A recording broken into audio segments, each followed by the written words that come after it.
जितने भी कलाकार आज तक दीपक भैया ने मेरे लिए लाइनअप किया है, दीपक भैया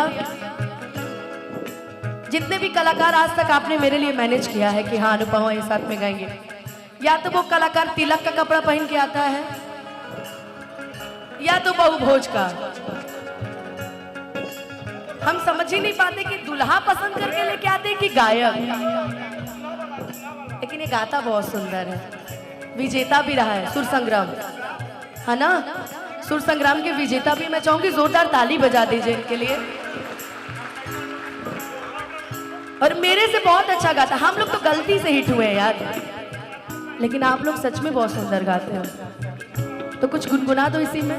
सी शार्प है लेकिन आप बहुत अच्छा गाती हैं, और ये पूरा बिहार नहीं यूपी बिहार झारखंड की पूरा मिट्टी मिट्टी बोलता है कि आप बहुत सुरीला और बहुत अच्छा इंसान हैं, और एक सुरीला इंसान ही एक सुरीला इंसान को पहचान सकता है। कल ये बात मुझे खेसारी भैया ने भी बोली, आज आप भी बोल रहे हैं।